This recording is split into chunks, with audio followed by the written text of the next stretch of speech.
Make a nesting now, a place to which the birds can come. Think of Kevin's prayerful palm, holding the blackbird's egg, and be the one, looking out from this place, who warms interior forms into light. Feel the way the cliff at your back gives shelter to your outward view, and then bring in from those horizons all discordant elements that seek a home.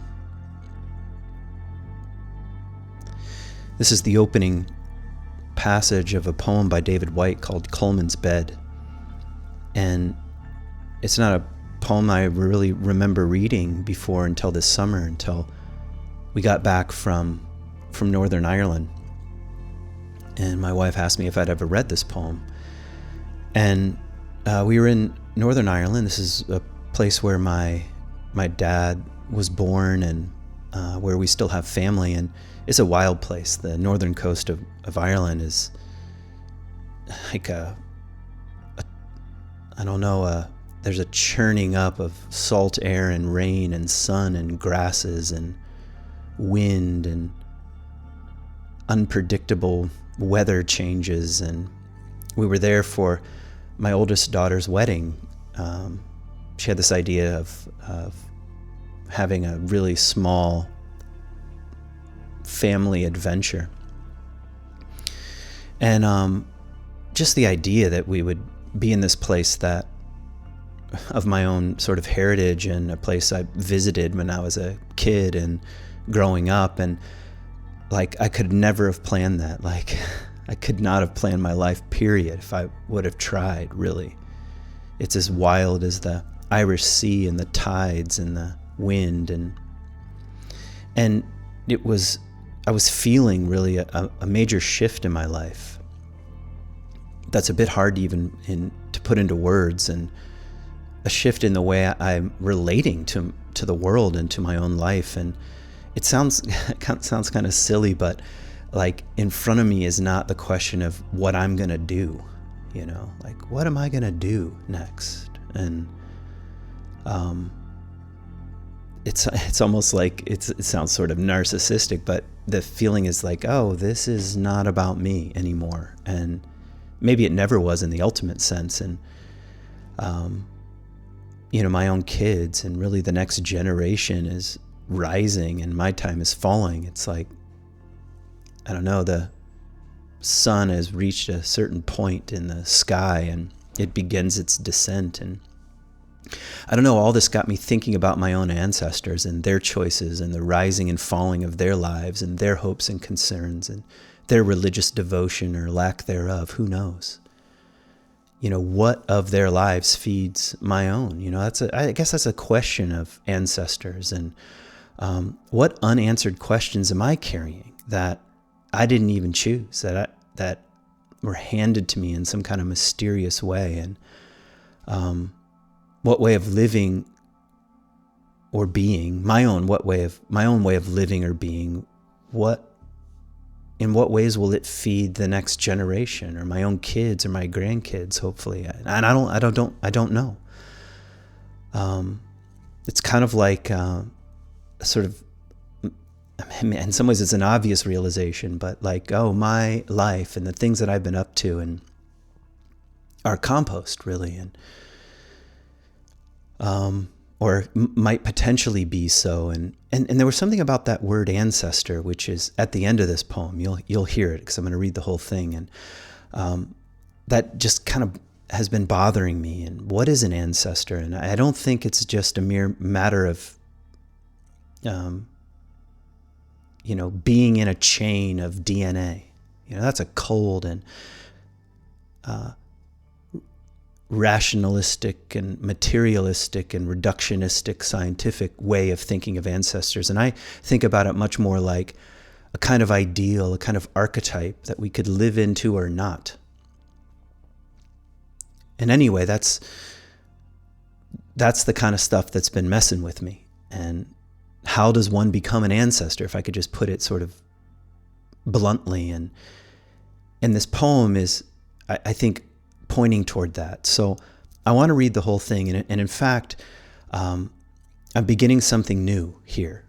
And this is my 100th episode of Hints and Guesses. And thank you for coming along on this ride and for supporting it. And I hope you'll continue to do so. And I want to offer a series of shorter, almost like meditations. I'm calling them Eat This Scroll, which is an allusion to Ezekiel, and where Yahweh says to Ezekiel, eat this scroll, which is a kind of terrifying prospect in my view.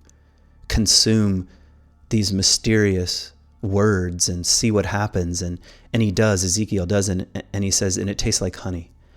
And so I want to kind of follow that prompt and offer up a series of shorter meditations that are just reflections on a poem or a passage of some sort or a prayer of some sort, where I read it and you can hear it and let it work on you and consume it away and let it go down and see what it tastes like, and let it do its work the way the honeybees' work is done in the hidden chambers of the hive. And I have just dozens of poems and passages that have been working me. And so that's what I want to share. And I'm beginning with Coleman's Bed here, and this David Whyte poem. And I don't want to say much about it. Just what I'll do is kind of read each little paragraph and offer a few comments, and then I'll read the whole thing and just let it be. And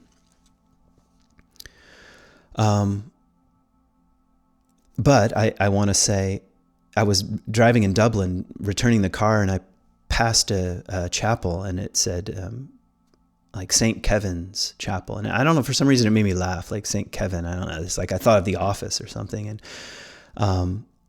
and I didn't know the story. I didn't know the story of Kevin or of Coleman. These are two saints, and they have they're Irish Celtic mystics, really, and kind of almost of the same lineage in a way as St. Francis. They're these earth-oriented, incarnational mystics who see God in every blade of grass. And anyway, he refers to St. Kevin and Coleman here, who lived in caves and had a certain relationship. And right here at the beginning, he mentions Kevin's prayerful poem, and there's a legend where he, from his cave, was so still in meditation and in a way so interwoven with the world that a blackbird came and made a nest in his hand, and which is just an amazing image. And that's how the poem begins. And he says something powerful about this kind of stance in the world, and standing at the mouth of a cave and pulling in the discordant elements into a home, like a nest. I love to look at nests, and even to see all the mixture of vines and twigs and human trash, like pulling in those cords and those threads and weaving them into something and staying put. And I don't know, I feel the pull of that. In some ways, that's part of was the attraction of uprooting our relatively peaceful and amazing life in Michigan and settling down here in Georgia, and in a place where there's some lineage on my wife's side, and a place where there's a little more land, and I don't know, a cave to stand in. And I don't know, I'm in between. Things have been turned upside down, but that's the feeling I have, to pull in these discordant elements that seek a home. That's a kind of stance in the world that I'm longing for. And here's the next paragraph. Be taught now among the trees and rocks how the discarded is woven into shelter. Learn the way things hidden and unspoken slowly proclaim their voice in the world. Find that far inward symmetry to all outward appearances. Apprentice yourself to yourself. Begin to welcome back all you sent away. Be a new annunciation. Make yourself a door through which to be hospitable, even to the stranger in you. I think so much of my early life was about finding my voice. I probably would have said something like that, and a certain way of speaking or being, and I still feel that, but that's not so much the center of gravity for me anymore. And it feels like the final, or the final half, I don't know, final third. I hope I'm not in the final third. The second half is different. And I'm more intrigued by questions like, what have I sent away? And what about the voice of all that's been drowned out and hidden, as he's alluding to here? And maybe I could be still enough again to hear that. And that too is a kind of inner stance, like Kevin at the mouth of the cave with his hand out. What is my relationship to my own inner homecoming here? Welcoming all that I've been sending away, We can avoid, I was going to say we can avoid fancy words like repression. Now I'm using it, so. What we've sent away and dismissed, but now might want to be woven into something. And I think part of growing up requires us to send parts of ourselves away into the basement and to be afraid of them, afraid of their power, and because we don't understand them, and part of growing older is welcoming them back. And here's the next paragraph. See with every turning day how each season makes a child of you again. Wants you to become a seeker after rainfall and bird song. Watch now how it weathers you to a testing in the tried and true, admonishes you with each fallen leaf to be courageous, to be something that has come through, to be the last thing you want to see before you leave the world. This is the return to innocence, I think, to naturalness, to our own childlike ground of being. Unless you change, you become like a child, says Jesus, and become a beginner again and learn to follow the storm and the scent of rain, and noticing how the light is shifting, from winter darkness to the creeping aliveness of spring, and that's telling us something, that's inviting us into the language of the world, and let the world be your teacher. I feel this like right now. No more gurus, no more books, no more preachers, no more podcasts, but letting the world be a kind of teacher. And like the way a leaf turns into its own magnificence, as it's leaving the world, as it's letting go. Here's the next line. Above all, be alone with it all, a hiving off, a corner of silence amidst the noise. Refuse to talk even to yourself, and stay in this place until the current of the story is strong enough to float you out. That's the place I'm in, I think. A corner of silence. And, there's the facts for me of uprooting my life and moving to Georgia, and there's the stories I might make up about that. And then there's something else, a kind of silence, a kind of waiting, a refusal to talk even to myself, and to stay in this place until the current of the story is strong enough to float me out. That's a kind of surrender, kind of allowing that I think much of the time we're resistant to.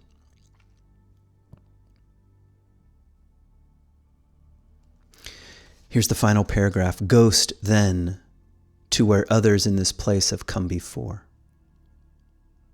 I think he's kind of referring to the, to the place of pilgrimage, and pilgrimages, particularly to Israel, have been a big part of my life, and like going to places where those who have gone before us have I don't know, dropped a few breadcrumbs on the trail, but he says, ghost then, to where others in this place have come before, under the hazel, by the ruined chapel, below the cave where Coleman slept.